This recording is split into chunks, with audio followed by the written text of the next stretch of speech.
નમસ્કાર મિત્રો, હું રાજેશ ભાસ્કર આપ સૌનું યુટ્યુબમાં આપણી આ ચેનલ પર સ્વાગત કરું છું.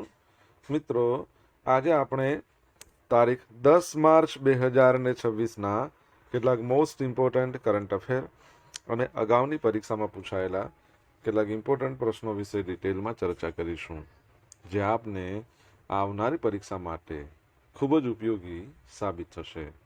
તો મિત્રો, આપ આ ચર્ચા સાથે જોડાઈ રહેજો અને વિડીયોને પહેલેથી લઈને છેલ્લે સુધી પૂરેપૂરો જોવાનો આગ્રહ રાખજો. તો ચલો મિત્રો, શરૂ કરીએ. શરૂઆત કરતા પહેલા જણાવી દઉં કે જો તમારે આપણી આ યુટ્યુબ ચેનલને સબસ્ક્રાઇબ કરવાનું બાકી હોય તો ચેનલને સબસ્ક્રાઇબ કરજો, નોટિફિકેશન બેલ આઇકોનને પ્રેસ કરીને, અને જો તમને વિડીયો પસંદ આવે તો વિડીયોને લાઇક કરજો, પરંતુ વિડીયોની લિંકને શેર કરવાનું ના ભૂલતા. તમારા જેટલા પણ મિત્રો જેઓ કોમ્પિટિટિવ એક્ઝામની તૈયારી કરી રહ્યા છે એ બધા મિત્રો જોડે આ વિડીયોની લિંકને અત્યારે જ શેર કરી દો, તમે જે તે સોશિયલ મીડિયા એપ્લિકેશન વાપરતા હોય એમાં. ચલો તો શરૂઆત કરીએ.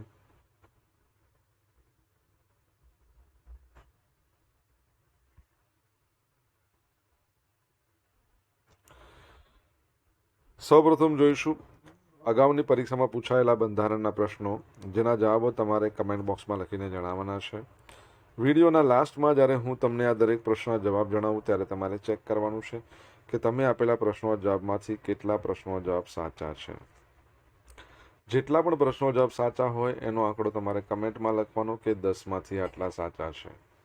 ડેઇલી જીકે ટેસ્ટમાં આપણે રોજ 10 પ્રશ્નો પૂછીએ છીએ, એમાંથી 5 પ્રશ્નો બંધારણના હોય છે.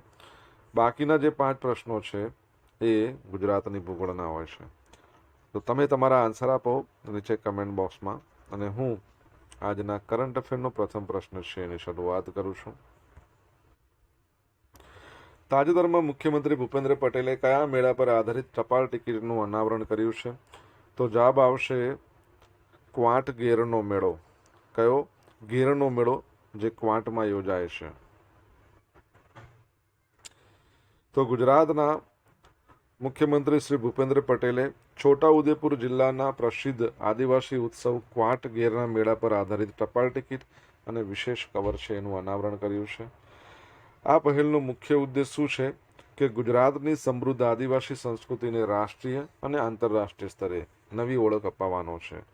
Post master general Shri Krishnakumar Yadav છે, એમણે આ ટપાલ ટિકિટની પ્રથમ નકલ મુખ્યમંત્રીશ્રીને અર્પણ કરી હતી.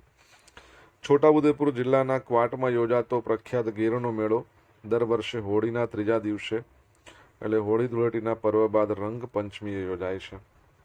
આ મેળો મુખ્યત્વે ભીલ, રાઠવા, નાયકા, ધાનુક આદિવાસી સમુદાય એમના દ્વારા રંગીન પરંપરાગત વસ્ત્રો અને નૃત્યો સાથે ઉજવવામાં આવે છે. છોટા ઉદેપુરની વાત કરી, તમને ખબર છે કે છોટા ઉદેપુરમાં એક કોઈ ગામ છે જેનું ફર્નિચર બહુ પ્રખ્યાત છે. ગુજરાતમાં સૌ પ્રથમ જીઆઈ ટેગ મેળવનાર એ વસ્તુ ત્યાંની જ છે, મતલબ એ જ ફર્નિચર તમારે જણાવવાનું છે. હું કોની વાત કરી રહ્યો છું કમેન્ટમાં લખીને જણાવવાનું છે.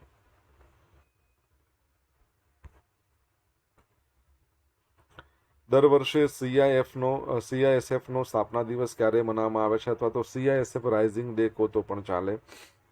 તો આજે એટલે કે 10મી March Central Industrial Security Force Raising Day મનાવવામાં આવે છે. બરાબર છે.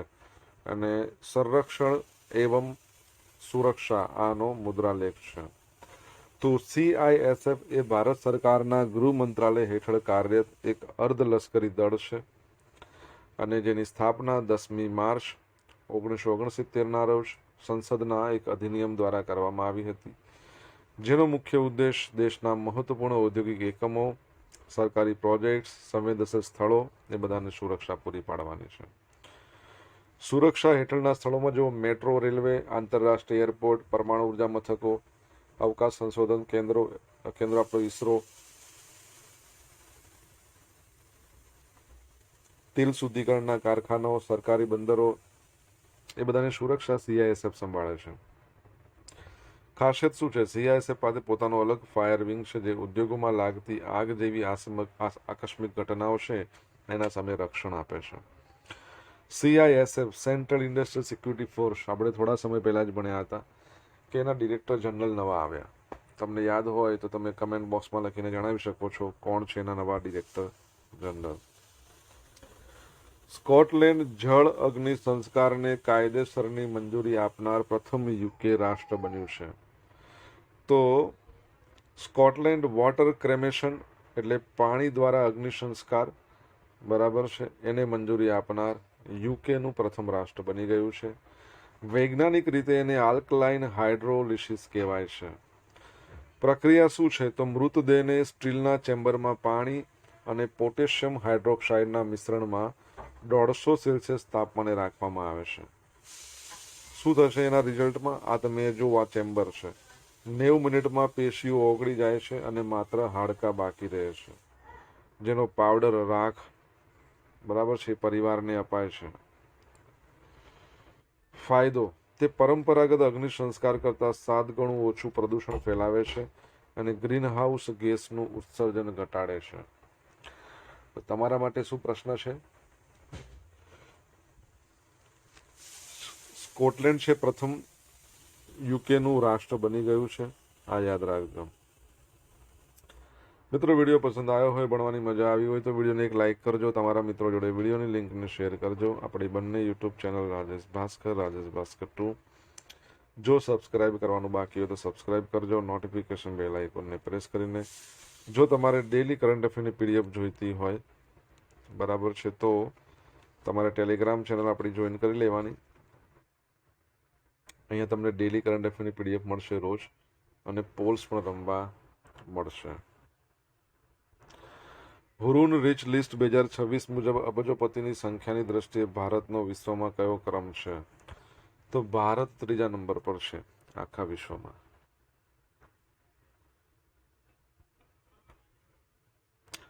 તો હુરુન રીચ લિસ્ટ 2026ના તાજેતરના અહેવાલ મુજબ ભારત વિશ્વમાં અબજોપતિની સંખ્યાની દ્રષ્ટિએ 3જા સ્થાને પહોંચી ગયું છે. ભારતમાં હવે કુલ 308 અબજોપતિ છે. આ યાદીમાં અમેરિકા નંબર 1 પર છે, ચાઇના નંબર 2 પર છે. ભારતે છેલ્લા 1 વર્ષમાં 57 નવા અબજોપતિ ઉમેર્યા છે. 27 લોકો યાદીમાંથી બહાર નીકળી ગયા છે, બરાબર છે. 24 અબજોપતિનો ચોખ્ખો વધારો થયો છે આમાં. એશિયાના સૌથી ધનિક, તો રિલાયન્સ ઇન્ડસ્ટ્રીના chairman Mukesh Ambani 9.8 trillion rupees, અહીંયા રૂપિયાની વાત ચાલે છે, આની નેટવર્થ સાથે ભારત અને એશિયાના સૌથી ધનિક વ્યક્તિ તરીકે પોતાનું સ્થાન જાળવી રાખ્યું છે.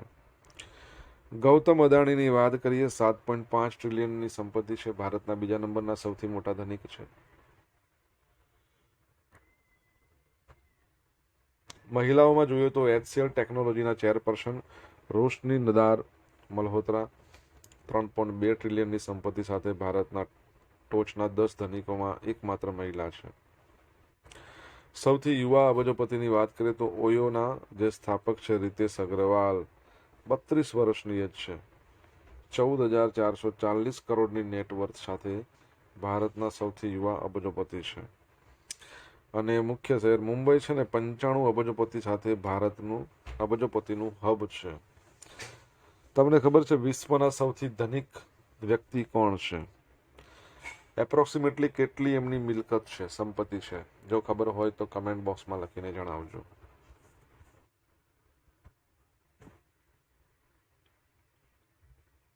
તાજેતરમાં ભારત અને કયા દેશે જંગલો, વન્યજીવન, આબોહવા પરિવર્તન આવા બધા ક્ષેત્રમાં દ્વિપક્ષીય સહયોગને મજબૂત કરવા માટે એક મહત્વપૂર્ણ સમજૂતી પત્ર છે એના પર હસ્તાક્ષર કર્યા છે? તો ભારત અને નેપાળે.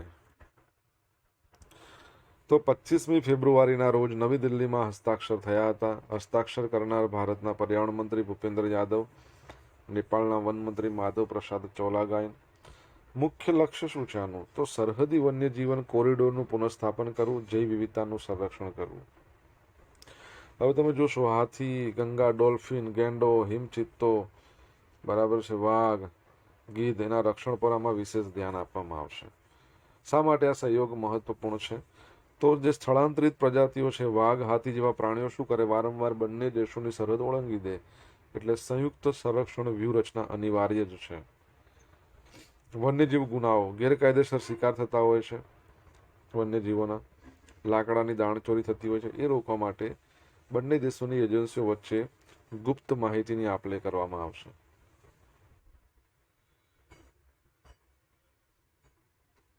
Himalayan ecosystem. આબોહવા પરિવર્તનને કારણે હિમાલયના જંગલો અને નદી તંત્રો એના પર જે જોખમ છે તેની સામે લડવા માટે ટેકનિકલ કુશળતા શેર કરવામાં આવશે. નેપાળની વાત કરીએ, કેપિટલ એનું કાઠમંડુ છે, બરાબર છે. અને સુશીલા કાર્કીના પ્રાઇમ મિનિસ્ટર છે. હવે તમને ખબર હોય તો નેપાળમાં ચૂંટણીઓ યોજાઈ ગઈ અને એના નવા પ્રાઇમ મિનિસ્ટર બનવાના છે. થોડા દિવસમાં શપથ ગ્રહણ કરશે. આપણે 1-2 દિવસમાં એનો ટોપિક ભણીશું. નેપાળી રૂપીઝ એની કરન્સી છે. વિશ્વનું સૌથી ઊંચામાં ઊંચું શિખર જેને માઉન્ટ એવરેસ્ટ કહીએ છીએ પણ અહીંયા જ છે. તમને ખબર હોય રિસન્ટલી ભારત અને નેપાળે એક એક્સરસાઇઝ કરી છે. પિથોરાગઢ છે ને ઉત્તરાખંડનું, ત્યાં ડિસેમ્બર મહિનામાં જ. જો તમને ખ્યાલ હોય તો કમેન્ટ બોક્સમાં લખીને જણાવો. અને નેપાળનું પોખરા છે ને એ તેની પર્યટન કેપિટલ છે, પણ યાદ રાખજો. મોજતબા ખામેનેઈ છે એ ઈરાનના નવા સર્વોચ્ચ નેતા બની ગયા છે. તો ઈરાનના ઇસ્લામિક પ્રજાસત્તાકમાં 1989 પછી સૌથી મોટું પરિવર્તન થયું છે. 2026માં સર્જાયેલી આ ઘટના ઈરાનની આંતરિક અને બાહ્ય નીતિમાં નવા વળાંક સમાન છે. નવા નેતા કોણ બન્યા છે? તો મોજતબા ખામેનેઈ, આયતુલ્લા અલી ખામેનેઈના પુત્ર. ધાર્મિક દરજ્જો, તેઓ આયતુલ્લાની પદવી આપવામાં આવી છે જે પદ માટે અનિવાર્ય છે. પસંદગી કરનાર સંસ્થા એસેમ્બલી ઓફ એક્સપર્ટ. પડકાર તમને ખબર છે, પશ્ચિમ એશિયામાં વધતો તણાવ, અમેરિકા ઇઝરાયલ સાથેનો જે અત્યારે યુદ્ધ ચાલી રહ્યું છે. ઓકે, ઈરાનની વાત આવે, તેહરાન એનું કેપિટલ છે. ઈરાની રિયાલ એની કરન્સી છે, બરાબર છે. તમારે પ્રેસિડેન્ટનું નામ કહેવાનું છે. જો તમને ખબર હોય તો કમેન્ટ બોક્સમાં લખીને જણાવી શકો છો. સોશિયલ મીડિયાના માધ્યમથી મારી સાથે તમે કનેક્ટ રહી શકો છો. આપણું ઇન્સ્ટા આઈડી છે rajesh.i.bhaskar. ફેસબુક આઈડી શું છે આપણું? RI ભાસ્કર. અને આપણું જે ટેલિગ્રામ આઈડી છે એટલે ટેલિગ્રામ ચેનલ છે એ છે રાજેશ ભાસ્કર, જ્યાં તમને ડેલી કરંટ અફેરની PDF મળશે અને પોલ્સ પણ રમવા મળશે. જો ભણવાની મજા આવી હોય તો વિડીયોને એક લાઇક કરો, તમારા મિત્રો જોડે વિડીયોની લિંકને શેર કરો, ચેનલ સબસ્ક્રાઇબ કરવાની બાકી તો સબસ્ક્રાઇબ કરો, નોટિફિકેશન બેલ આઇકોનને પ્રેસ કરીને. ભારત કેટલી વખત T20 મેન્સ વર્લ્ડ કપ જીતનાર પ્રથમ ટીમ બની છે? તો જવાબ આવશે 3 વખત.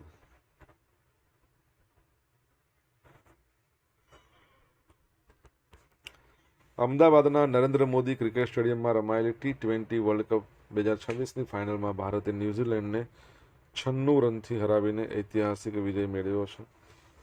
આ સાથે જ Bharat 3 T20 world cup title જીતનાર વિશ્વની પ્રથમ ટીમ બની ગઈ છે.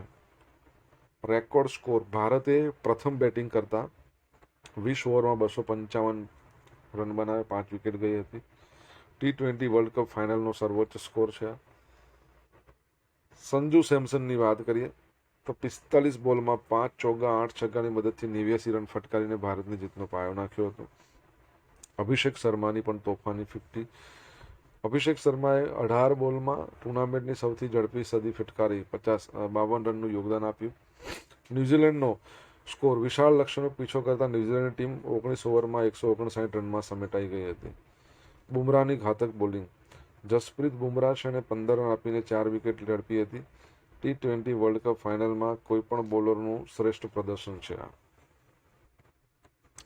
ભારત હવે સતત 2 T20 વર્લ્ડ કપ, એક તો 2024 અને પછી 2026નો જીતનાર અને હોમ ગ્રાઉન્ડ પર ચેમ્પિયન બનનાર પ્રથમ ટીમ બની છે.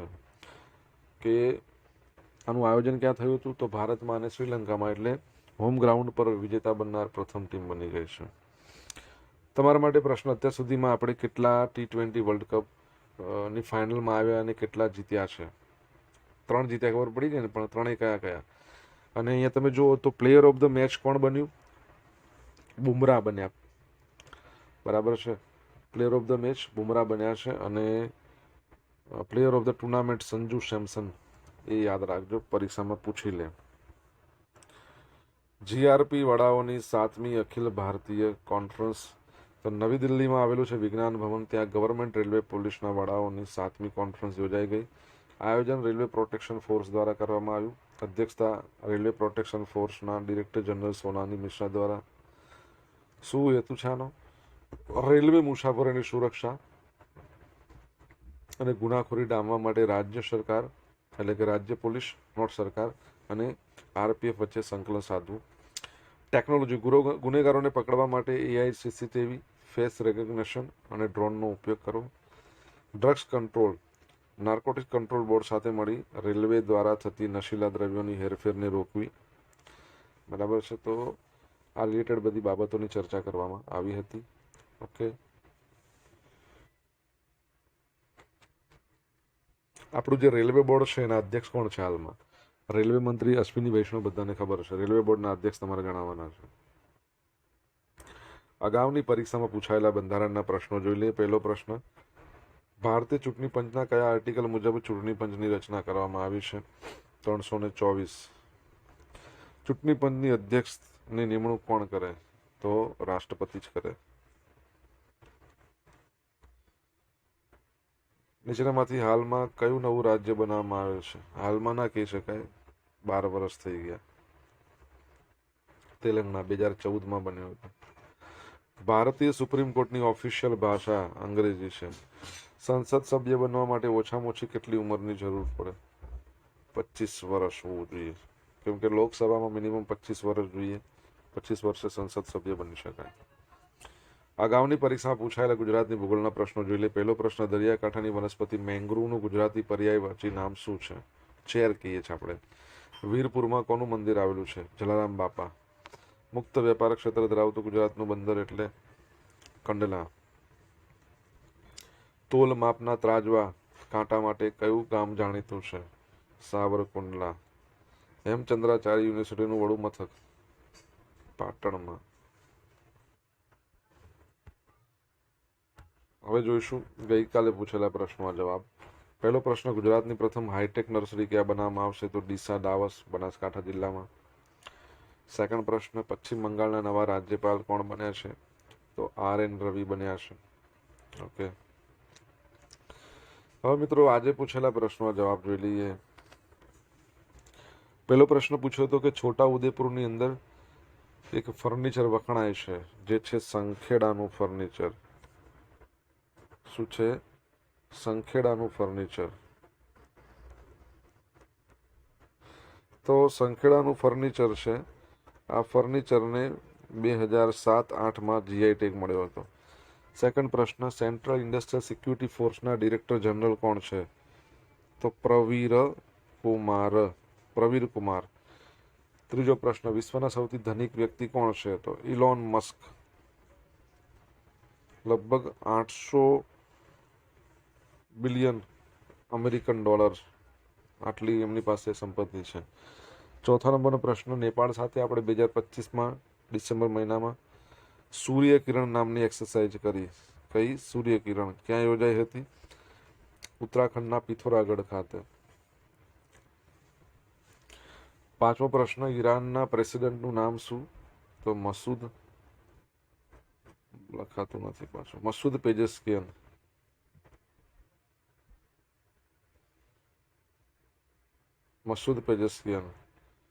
છઠ્ઠા નંબરનો પ્રશ્ન, ભારતે T20 મેન્સ વર્લ્ડ કપમાં કેટલી વખત ફાઇનલમાં આવીને ક્યારે જીત્યું? તો 2007માં આવ્યું હતું.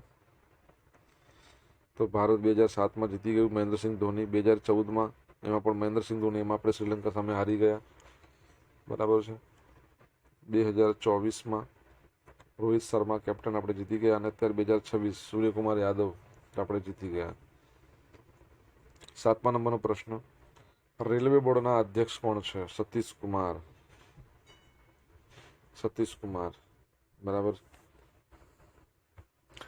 હવે જોઈશું મિત્રો ગઈકાલના કરંટ અફેરમાંથી પૂછેલા કેટલાક ઇમ્પોર્ટન્ટ પ્રશ્નો, જેના જવાબો તમારે કમેન્ટમાં લખવાના. પહેલો પ્રશ્ન, કઈ સંસ્થા અમદાવાદમાં કન્ડેન્સ મેટર ફિઝિક્સ પર વર્કશોપનું આયોજન કરી રહી છે? જવાબ આવડે તો કમેન્ટમાં લખજો. સેકન્ડ પ્રશ્ન, કેરળ સરકારે તિરુવનંતપુરમમાં મિસાઇલ ઉત્પાદન કેન્દ્ર સ્થાપવા માટે બ્રહ્મોસ એરોસ્પેસને કેટલા એકર જમીન ફાળવી છે? જવાબ આવડતો હોય તો કમેન્ટ બોક્સમાં લખીને જણાવી શકો છો. આ હતા આજના દિવસના કેટલાક મોસ્ટ ઇમ્પોર્ટન્ટ કરંટ અફેર. સાથે આપણે જોયું અગાઉની પરીક્ષામાં પૂછાયેલા ઇમ્પોર્ટન્ટ પ્રશ્નોના જવાબોની સાથે. આશા રાખું બધાને ભણવાની મજા આવી હશે. મજા આવી તો વિડીયોને લાઇક કરો, તમારા મિત્રો જોડે વિડીયો લિંકને શેર કરો. આપણી બંને યુટ્યુબ ચેનલ રાજેશ ભાસ્કર 2 ને સબસ્ક્રાઇબ કરો, નોટિફિકેશન બેલ આઇકોનને પ્રેસ કરીને. તો મિત્રો thank you so much for watching this video. Have a nice day. જય હિન્દ, જય ભારત, જય જય ગરવી ગુજરાત.